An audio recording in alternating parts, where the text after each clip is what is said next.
Los atletas del futuro. Se parecen a los atletas de ahora, pero son muy distintos.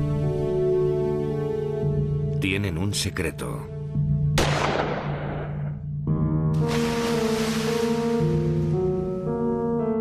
Los atletas del futuro son mutantes genéticos.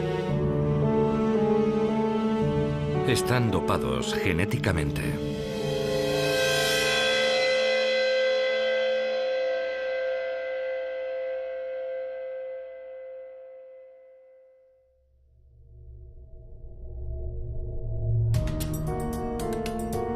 El dopaje genético es la consecuencia lógica de las investigaciones biotecnológicas modernas. Hay que preguntarse siempre de quién es el mérito de lo que vemos en la pista, del atleta o del biotecnólogo.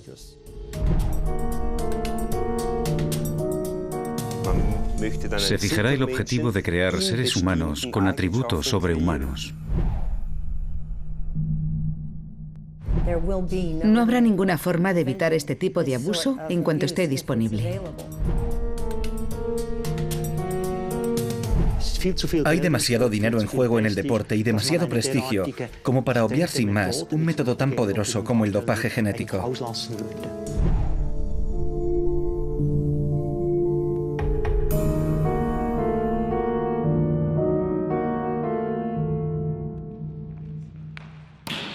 Para la mayoría de la gente, el deporte es ocio, pero para ciertas personas es un negocio. Una cosa está clara. El dopaje existe a muchos niveles en el deporte, y siempre ha sido así, de una u otra forma. El dopaje no transforma en campeón mundial a alguien que se pasa todo el día delante del televisor, pero sí proporciona a un buen atleta la ventaja que necesita para ganar. Doparse es emplear productos que optimizan el rendimiento en un deporte concreto. Hormonas del crecimiento, hormonas de células sanguíneas, hormonas tiroideas, testosterona, insulina, anfetaminas, betabloqueantes, la propia sangre. Pero el dopaje genético vuelve obsoletas las píldoras, inyecciones e infusiones, pues con la debida ayuda extra de los genes, es el propio atleta quien se dopa a sí mismo, en su propio cuerpo. ¿Será el dopaje genético la droga perfecta?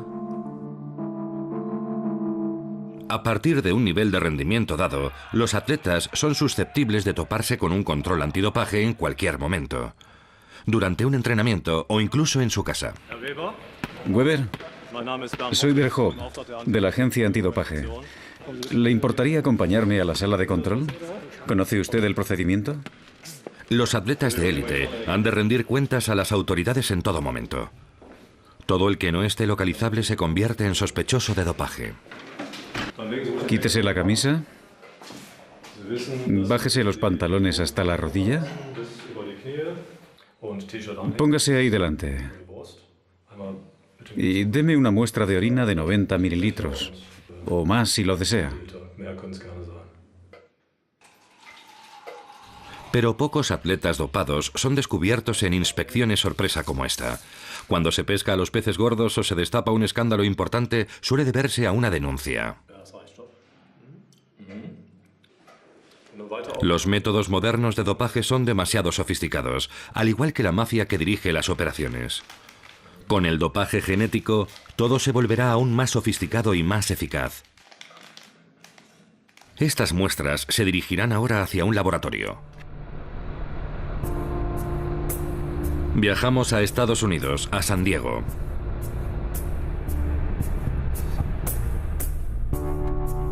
En la Escuela de Medicina de la Universidad de California, nos reunimos con el hombre que lidera la lucha contra la amenaza inminente del dopaje genético. Es el profesor Theodore Friedman. Es uno de los pioneros de la investigación genética y dirige el grupo de expertos en dopaje genético de la Agencia Mundial Antidopaje, o AMA. Las técnicas que se utilizarán más frecuentemente en un principio serán técnicas que mejorarán o alterarán, incrementarán la fuerza muscular y aumentarán la capacidad de los tejidos para aprovisionar de oxígeno a los músculos. Sustancias como la eritropoyetina, que produce más glóbulos rojos en la sangre, o fármacos, o genes que afecten la forma en que los tejidos aprovechan la energía. Los usarán entrenadores y atletas de forma ilícita y antiética. Y se pueden ganar sumas enormes de dinero siempre y cuando se esté dispuesto a usar cualquier técnica para ganar. Así que creo que hay mucha presión para recurrir a la genética. Y creo que eso hace casi inevitable que acabe siendo usada. ¿Es algo tan malo la manipulación de los atletas? No todo el mundo lo cree. Hay un bioeticista escéptico en la Fundación para las Artes y las Tecnologías Creativas de Liverpool. Se llama Andy Mia.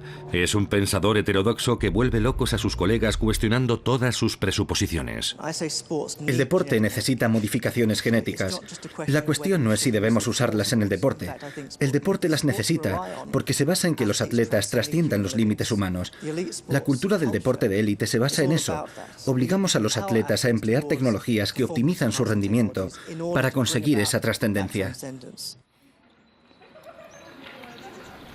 Atletas especialmente criados para superar los límites humanos. En este laboratorio de control del dopaje no entran en juego las consideraciones éticas. Hay 35 laboratorios certificados como este en todo el mundo. Su tarea es buscar muestras contaminadas para mantener el deporte limpio. La muestra A es sometida a un análisis bioquímico, mientras que la muestra B es almacenada. Será usada en caso de que sea hallada una sustancia dopante en la muestra A y el atleta en cuestión lo niegue. Pero si el atleta no está dopado con una hormona, sino con el gen de esa hormona, ningún laboratorio podrá detectarlo. Así que la muestra B permanecerá en la nevera durante 8 años por si surgen nuevos métodos de detección en el futuro. El hecho de que algo no pueda ser detectado es uno de los principales factores de abuso. Lo hemos visto con los esteroides anabolizantes. No eran ni por asomo tan eficaces como otras sustancias, pero se consumían porque eran indetectables. Las investigaciones antidopaje se llevan a cabo en una serie de universidades y laboratorios, como la Escuela Superior de Deportes de Alemania en Colonia. La Agencia Mundial Antidopaje apoya su labor para ganar la carrera contra el dopaje genético. Los investigadores de Colonia están buscando la forma de detectar manipulaciones genéticas en el crecimiento muscular. Con ese objetivo, reclutan a voluntarios para ejercitar sus músculos.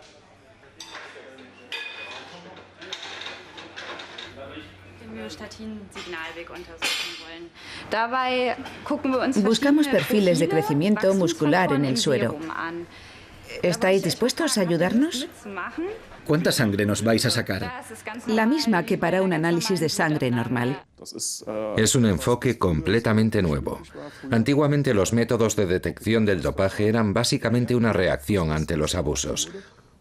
Hoy sabemos a qué atenernos y estamos tratando de crear herramientas para detectarlo antes de que ocurra.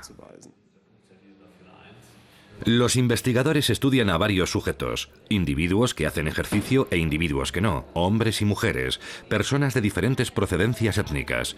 El primer objetivo de la investigación es hallar indicadores bioquímicos de un desarrollo muscular normal.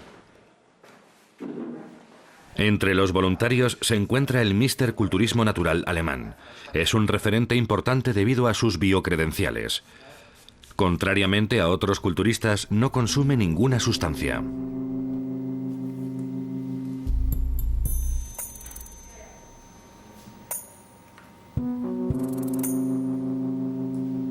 El dopaje genético no será detectable en la sangre o la orina, pues los genes están en cada una de las células de nuestro cuerpo, en nuestro material genético.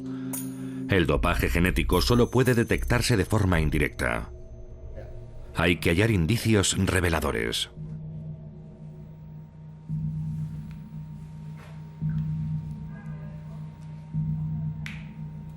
Uno de estos indicadores podría ser una sustancia llamada miostatina, que limita el crecimiento muscular.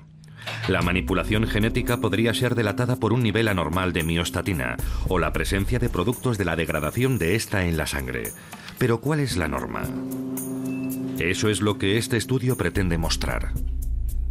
Basta con echar un vistazo a los anales del deporte para entender la importancia de los genes en el rendimiento físico. Todos los ganadores de un oro olímpico en 100 metros masculinos tienen algo en común, aparte de la medalla. El color de su piel. Usain Bolt en Pekín, Justin Gatlin en Atenas, Maurice Greene en 2000, Donovan Bailey en 1996, Linford Christie, Ben Johnson en Seúl, descalificado por dopaje, Carl Lewis en Los Ángeles. La gran excepción tuvo lugar en 1980. Allen Wells solo ganó porque Estados Unidos y otras naciones plusmarquistas boicotearon los Juegos Olímpicos de Moscú. El último campeón olímpico blanco genuino ganó la medalla hace 38 años. Fue el atleta soviético Valery Borsov en Múnich.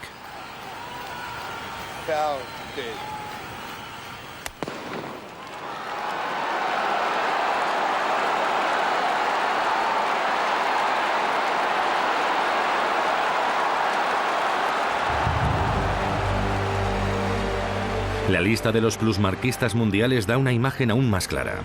Hoy por hoy, el hombre más rápido del mundo es Usain Bolt, con un fabuloso récord de 9,58 segundos.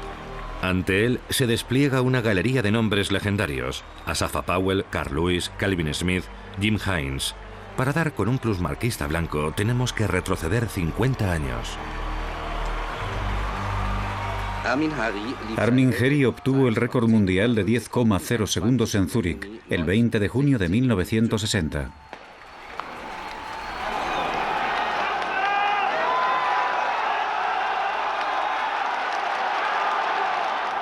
Así que podría decirse que negro es sinónimo de rápido.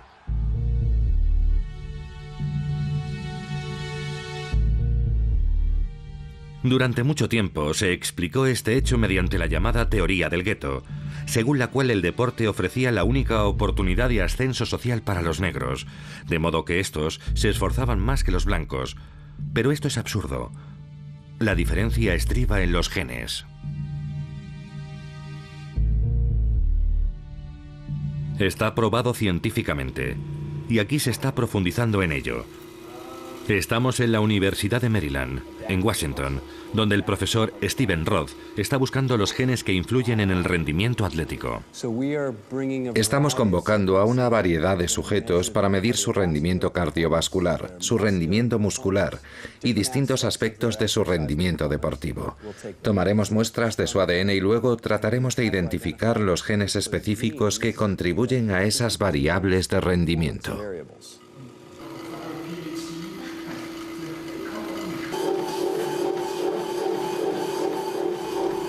Se están llevando a cabo estudios similares en varias universidades de otros países.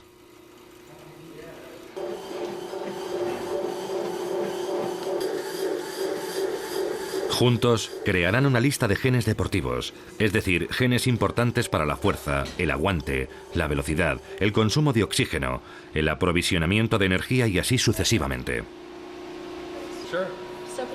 El frotis contiene células que luego serán sometidas a un análisis genético en el laboratorio.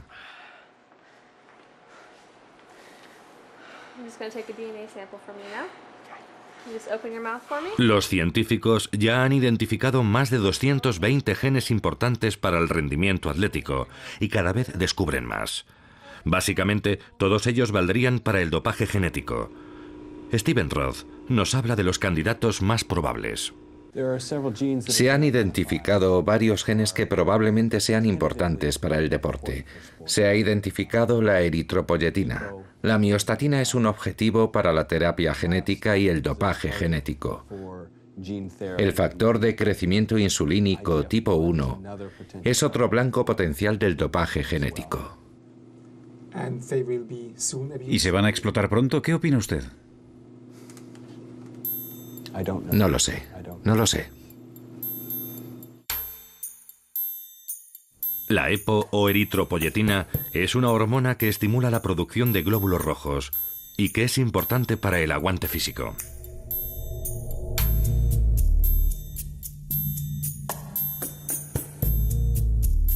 La miostatina controla el crecimiento muscular, ideal para los halterófilos.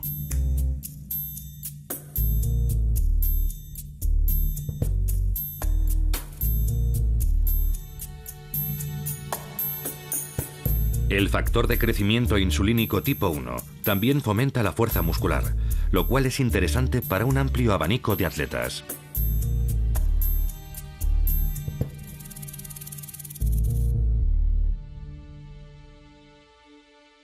Sabiendo lo importantes que son los genes para los atletas, es ético emplear ese conocimiento para incrementar la fuerza, la resistencia y la velocidad.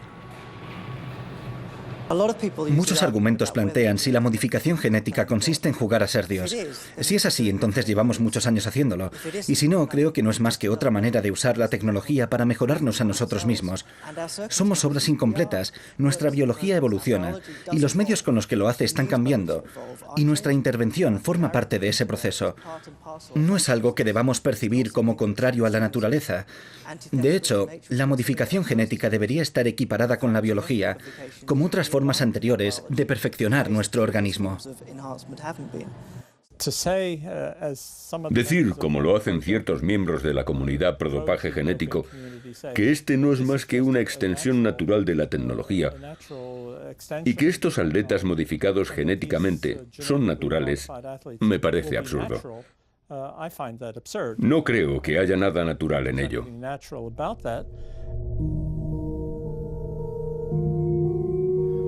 El atleta manipulado genéticamente, una extensión natural del desarrollo humano o una monstruosa creación de unos científicos que juegan a ser Dios.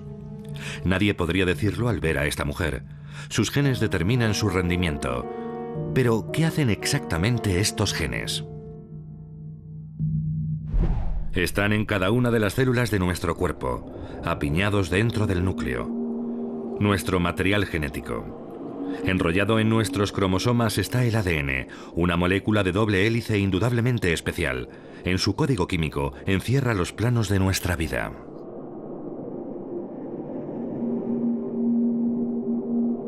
No todos los genes están activos todo el tiempo.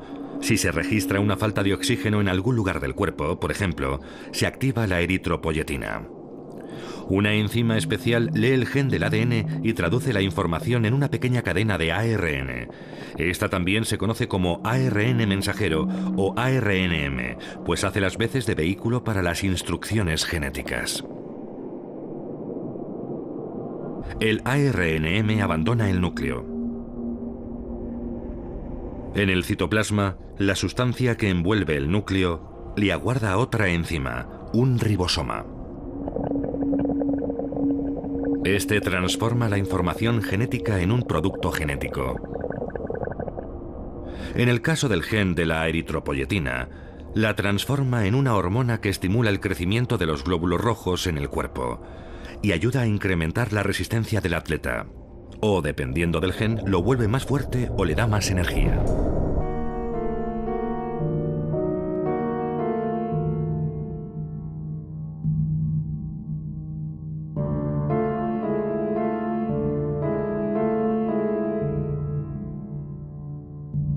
Estas imágenes de la cadena estadounidense CBS muestran lo potente que puede ser un gen individual. Este esquiador es el finlandés Iiro Mentiranta, en los Juegos Olímpicos de Invierno de Squaw Valley, donde ganó su primera medalla de oro. También se impuso en los siguientes Juegos de Invierno. Se le acusó repetidas veces de doparse, pero él siempre lo negó. Hasta que 20 años más tarde, los investigadores que examinaban a Mentiranta descubrieron una rara mutación genética en el gen de la eritropoyetina que ayudaba al esquiador a alcanzar cotas sobrehumanas de aguante y cruzar la meta muy por delante de sus rivales. Otro gen específico puede causar una fuerza desproporcionada, como lo confirma un caso en el Hospital Charité de Berlín. En 2000 nació aquí un chico excepcional, aunque fue sistemáticamente apartado de la luz pública. Solo podemos recrear su historia. Los médicos advirtieron inmediatamente que el niño tenía un problema. Incluso de recién nacido, tenía músculos de culturista.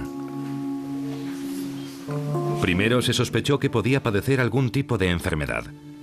El chico fue examinado y escaneado por una legión de especialistas.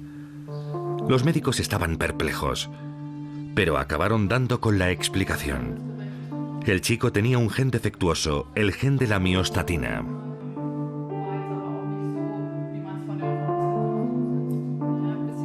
El chico estaba en plena forma. Con 4 años y medio podía aguantar 2 pesas de 3 kilos con los brazos extendidos. Es el único ser humano conocido que presenta esta anomalía genética. Pero hace tiempo que se conoce este fenómeno en el mundo animal. La vaca azul belga presenta una mutación natural del gen que produce la miostatina, una hormona que inhibe el crecimiento muscular. Sin la miostatina, los músculos crecen indefinidamente. Hallazgos genéticos como estos inducen tentaciones en el deporte. De ahí el compromiso de la sociedad científica más importante del mundo, la Asociación Americana para el Avance de la Ciencia. Hablamos con el director de su área ética y legal. Si se puede obtener un beneficio, y en muchos casos es monetario, habrá gente dispuesta a abusar de la genética con objetivos interesados o antiéticos. Creo que ha quedado demostrado en la historia, desde Galileo e incluso antes, que la ciencia puede ser explotada por distintas organizaciones e individuos para servir a fines con los que otros podrían estar en desacuerdo.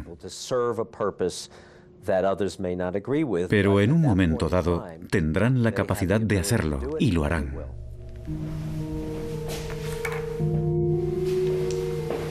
Algún atleta o algún médico lo hará en algún lugar del mundo.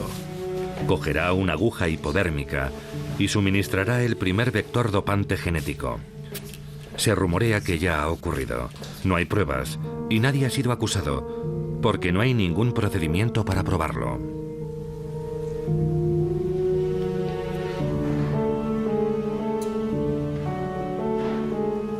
Pero los genes no pueden inyectarse sin más, como los esteroides anabolizantes o la eritropoyetina. Hace falta algún tipo de vehículo para transferir un gen exógeno a un individuo. Un virus. Por ejemplo, un virus manipulado genéticamente e inyectado en la corriente sanguínea del atleta. Los virus no son organismos. Están hechos de material genético recubierto con una capa protectora. Los virus no pueden reproducirse, pero son listos. Tienen sistemas especiales de detección que les permiten identificar su objetivo en el organismo infectado. Por ejemplo, las células sanguíneas o las células musculares. Se fusionan con la célula e introducen en ella su propio material genético.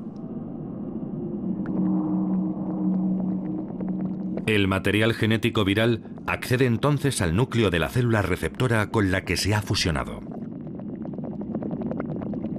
y lo reprograma. A partir del momento de la fusión genética, la célula receptora sigue las instrucciones del virus.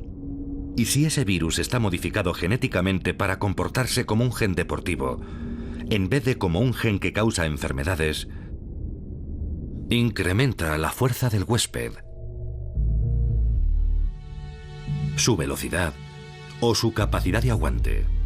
El dopaje genético no se transmite de una generación a la siguiente, porque solo afecta a las células somáticas, es decir, las células que conforman los músculos o la sangre, y no al esperma o los óvulos.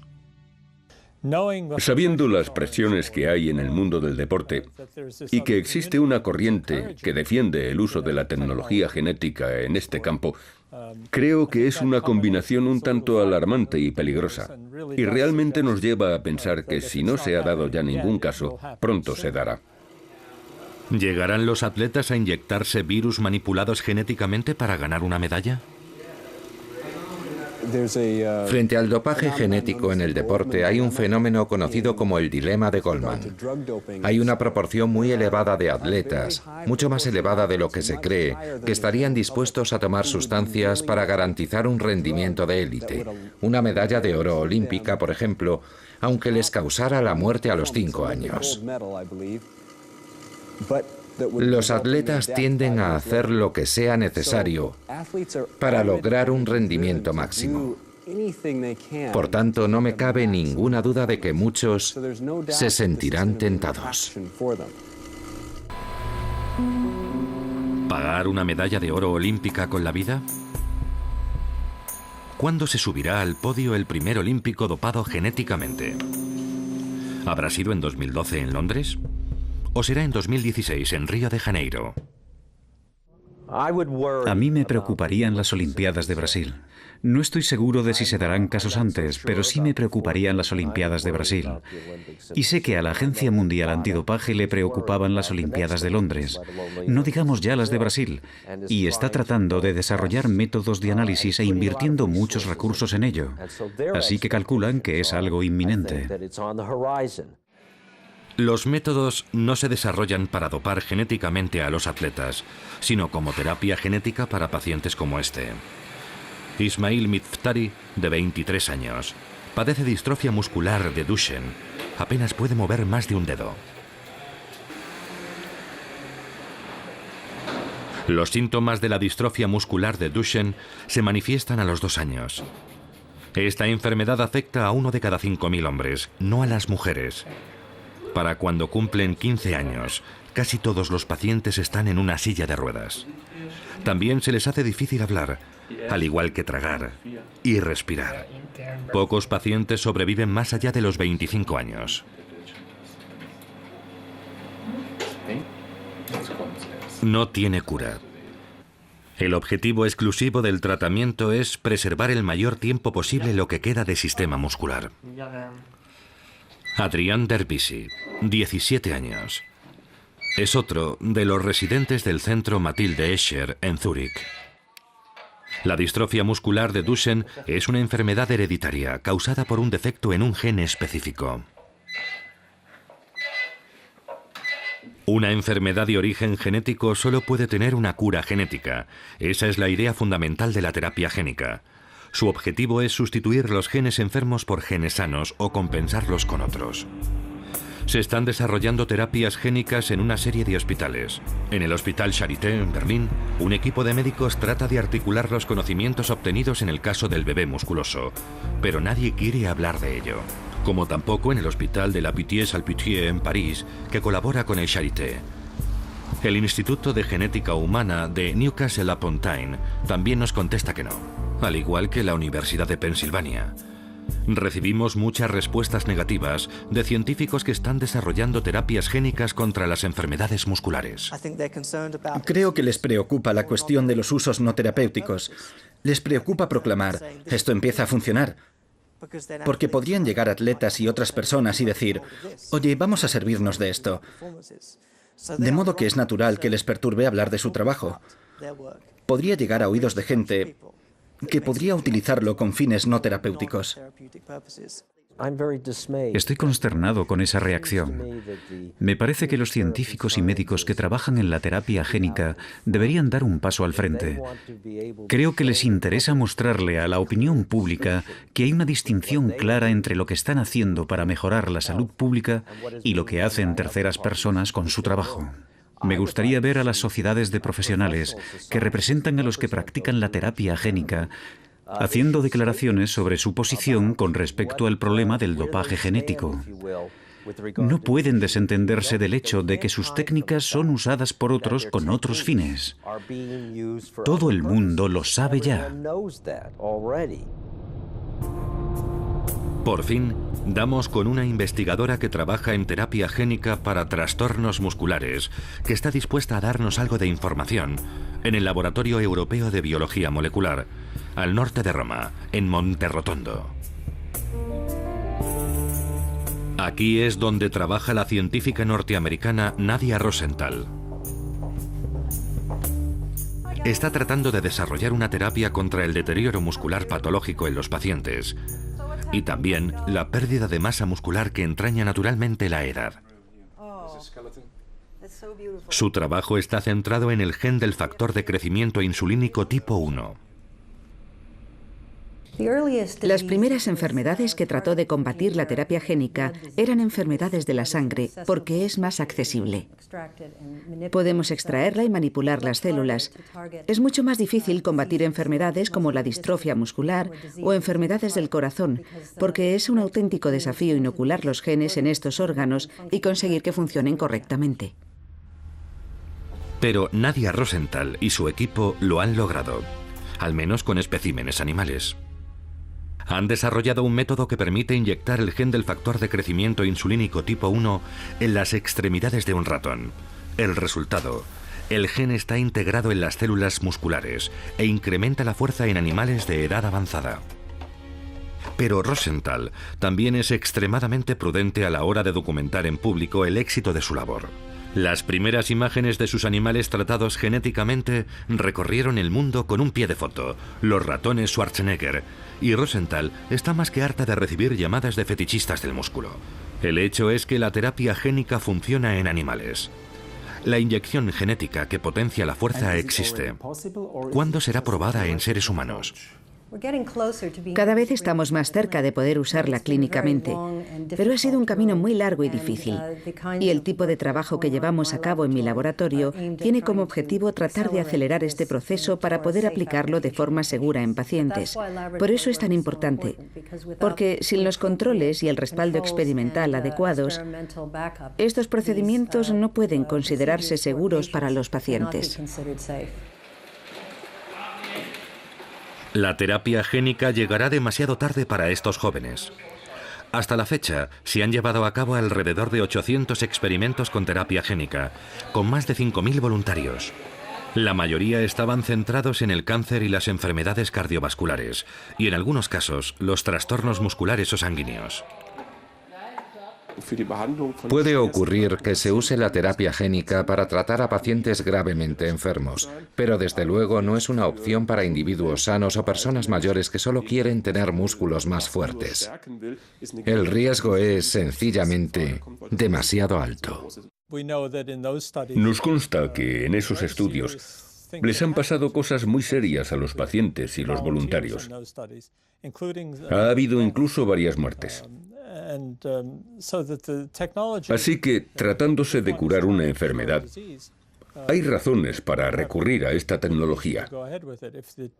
Pero si el objetivo es cambiar un rasgo normal de un ser humano, un atleta joven y sano, por ejemplo, y ponerlo seriamente en peligro, eso sí que no debería estar permitido. Creo que los atletas ya están inmersos en una cultura tecnológica. Ya desde los primeros Juegos Olímpicos hace 2500 años, los atletas han usado tecnologías que optimizaban su rendimiento. Por ejemplo, en los Juegos Olímpicos de la Antigüedad, el salto de longitud sin carrerilla se desarrolló usando lastres para propulsar el cuerpo más lejos. Ya mantenían una relación tecnológica con el deporte, y hoy lo hacen de una forma mucho más sofisticada. Todo se reduce a la cuestión de la naturaleza y la tecnología. No tiene sentido decir que los atletas son seres naturales. Deberíamos renunciar cuanto antes a esa idea. Existe un tipo de tecnología que pensamos que enriquece el rendimiento deportivo, y creo que es el tipo de tecnología que permite que los atletas se entrenen más duro y desarrollen una mayor capacidad de rendir. La posición según la cual habría que experimentar desde un principio con atletas para desarrollar los métodos de la transferencia genética es un error absoluto. Contradice todo lo que sabemos sobre lo difícil que es curar incluso a un niño con inmunodeficiencia. Es muy difícil realizar una labor clínica rigurosa y obtener un buen resultado. No me parece ético poner a un atleta en la misma situación y exponerlo a los riesgos y las incógnitas de la transferencia genética. Profundizamos en los riesgos del dopaje genético con Max Gassmann, que dirige la Facultad de Medicina Veterinaria de la Universidad de Zúrich. En este sótano hay ratones con implantes de genes humanos de eritropoyetina. Son un modelo para los ciclistas dopados genéticamente o los corredores de maratón.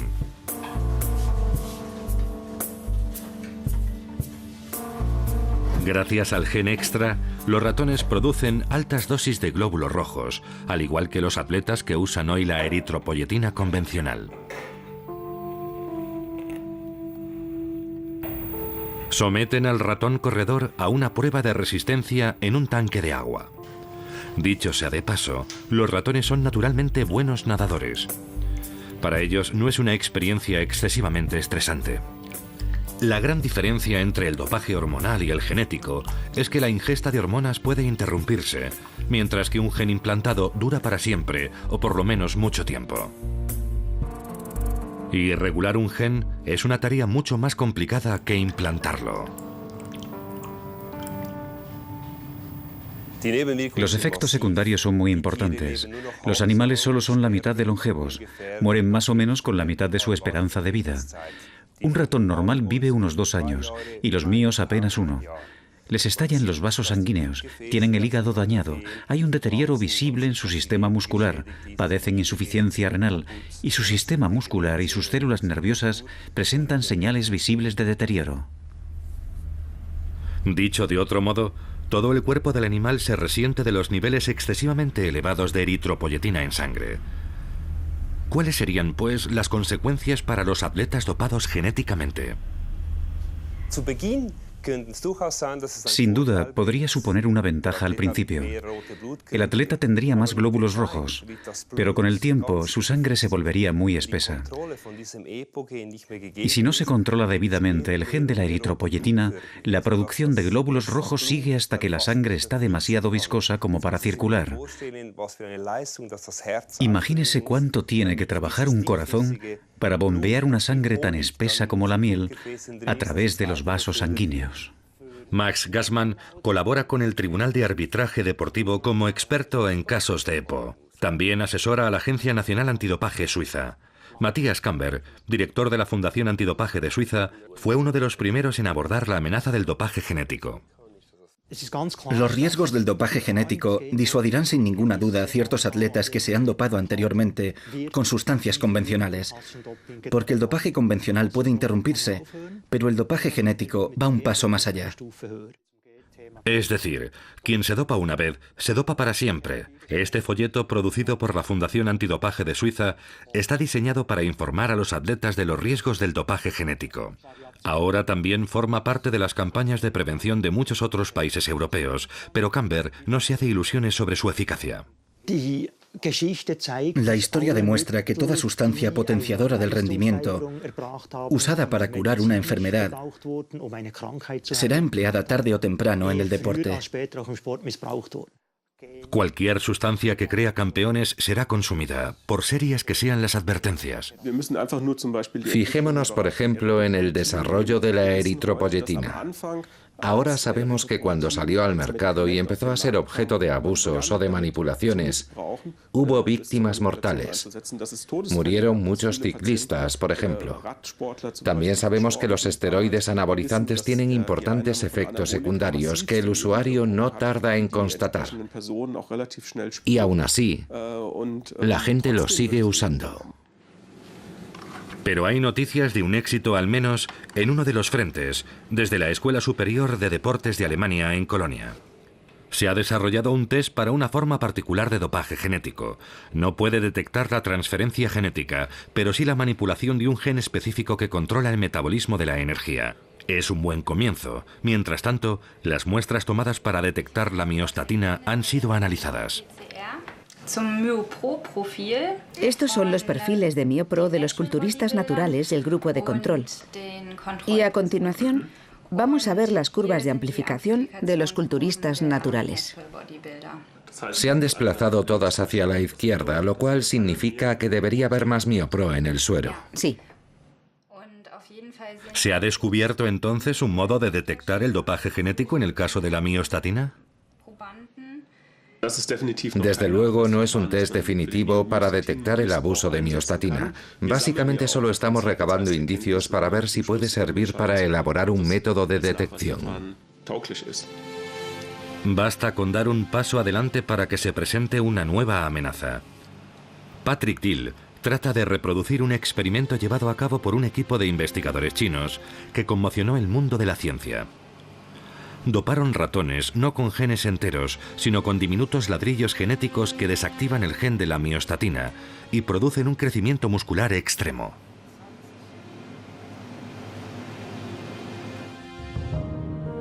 El método se conoce como interferencia por ARN y anuncia el siguiente capítulo del dopaje genético.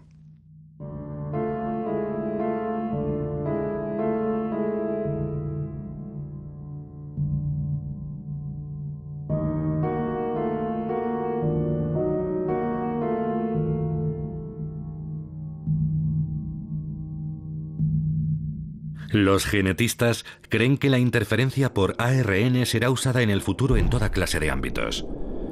Se trata de aprovechar unos diminutos ladrillos genéticos conocidos como ARN de silenciamiento, o siARN, que tienen la capacidad de desactivar cualquier gen. Las moléculas están a la venta, algunas incluso a través de Internet, y están hechas a medida para neutralizar un gen específico. Cuando el ARN de silenciamiento penetra en una célula, la molécula de doble hélice es dividida por una enzima producida en el cuerpo. Ahora la bomba está activada, por así decirlo, y a la espera de que el mensaje genético sea enviado desde el núcleo en una sustancia mensajera, el ARNM. El ARNM y el siARN son un cóctel perfecto. En cuanto se combinan, entra en juego otra enzima del cuerpo que destruye la doble hélice. De esta forma, se impide que el gen se transforme en un producto. El gen ha sido silenciado. Lo alarmante del experimento chino es que el siARN no había sido inyectado en los ratones a través de un procedimiento elaborado, sino que simplemente se les dio de comer. Patrick Thiel está extremadamente preocupado. Si esto es realmente así, es un escenario muy preocupante. Esas diminutas moléculas son muy fáciles de producir, así que si basta con ingerirlas y tienen el efecto deseado, tenemos todos los ingredientes para fomentar los abusos. Sobre todo en los deportes populares. Se estima que unos 15 millones de personas abusan de los esteroides anabolizantes para construir sus músculos, a pesar de los efectos secundarios como la insuficiencia hepática, los tumores y la impotencia. Y ahora están llegando los suplementos genéticos para la musculación.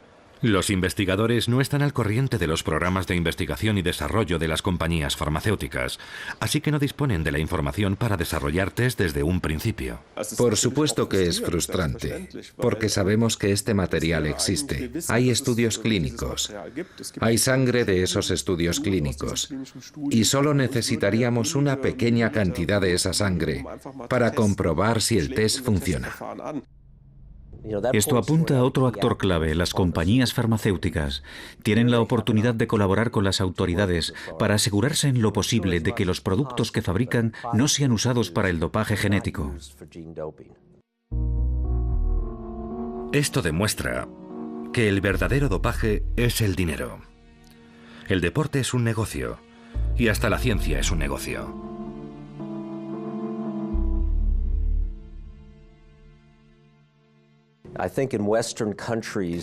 Creo que en los países occidentales la ciencia se está comercializando cada vez más a medida que intentamos llevar la ciencia básica a la esfera pública.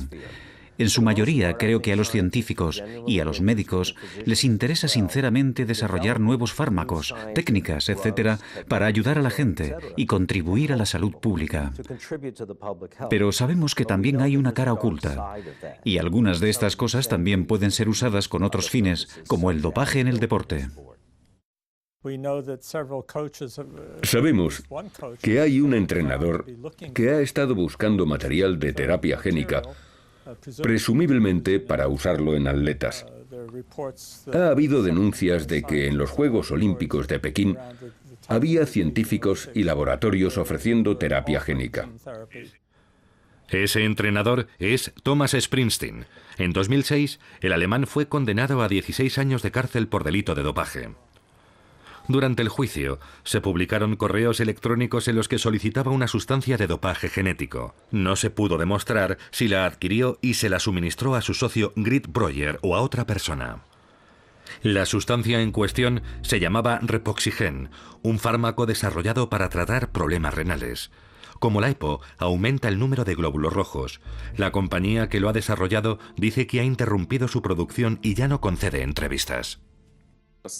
Simplemente eso demuestra que hay una voluntad, que no es absurdo dar por hecho que la gente no retrocederá ante la terapia génica, que no verá los peligros que entraña.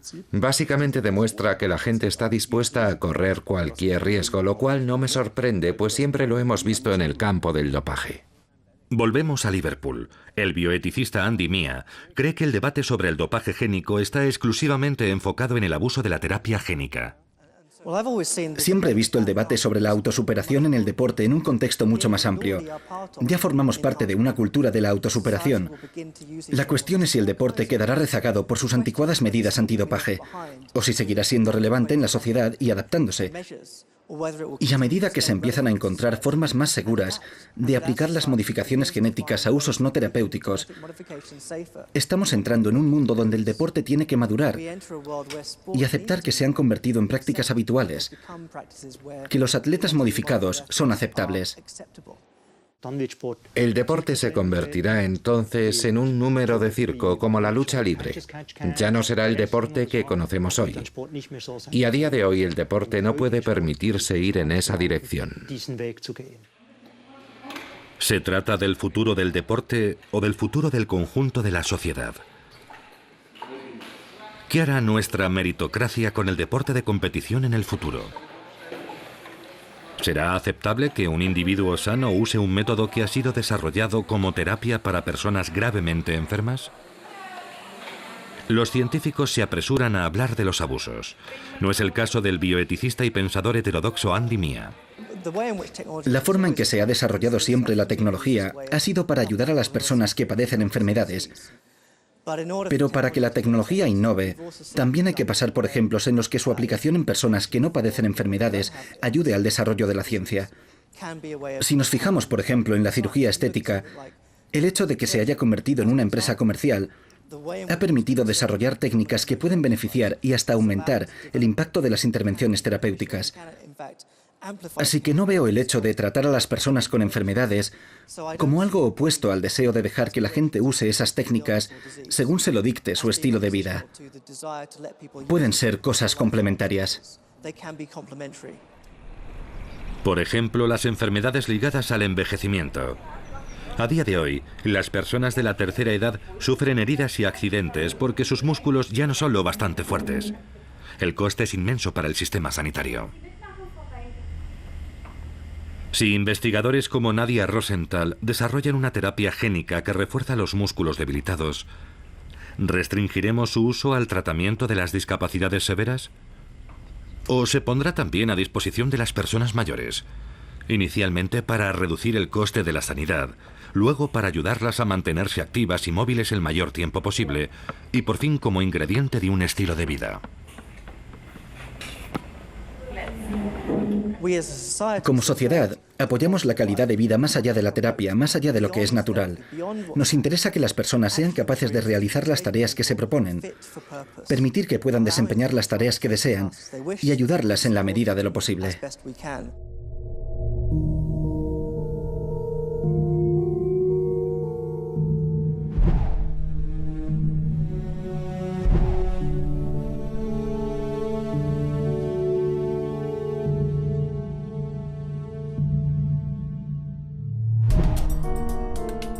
Cuando los discapacitados, las personas mayores y los pudientes se beneficien de las terapias génicas, ¿se sumarán a ellos los atletas?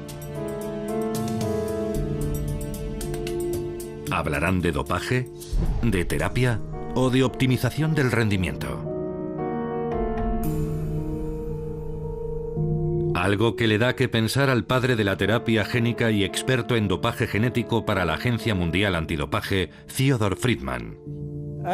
Los atletas no deberían verse privados de las tecnologías a las que tiene acceso el resto de la ciudadanía, los pacientes con enfermedades musculares, por ejemplo, para tratar sus lesiones y ayudarles a sanarlas y prevenirlas. Esto se convertirá en parte del problema del deporte. Mientras se haga abiertamente y siguiendo las reglas del deporte, no pasa nada. Es un gran reto ético para el deporte. Tal vez haya una forma de hacer que lo posible sea admisible, dentro de ciertos límites. Pero ese es precisamente el tipo de debate que deberíamos tener y que aún no hemos tenido. Habrá que abordarlo tarde o temprano, porque cuando esté disponible la terapia génica, necesitaremos respuestas.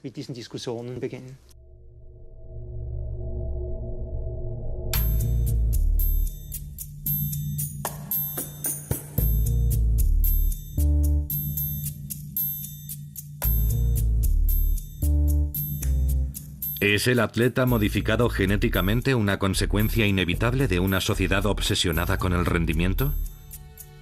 Nadie sabe si algún científico, en algún lugar del mundo, no habrá recurrido ya a la jeringa genética, ni si el mutante salido de ese laboratorio no estará ya entre nosotros. Lo cierto es que se usará mucho antes de que esté lo suficientemente desarrollada. Y creo que muchos de los que ahora animan a hacerlo, los que a día de hoy apoyan el uso de la transferencia genética en el deporte, basan sus argumentos en conocimientos científicos incompletos y prematuros. Así que a corto plazo creo que perjudicará más que beneficiará. Habrá científicos que tratarán de aplicarlo, violando así su código ético científico. Tal vez por curiosidad, tal vez por ánimo de lucro. Y también habrá gente dispuesta a hacer de cobaya. Estoy bastante convencido de eso.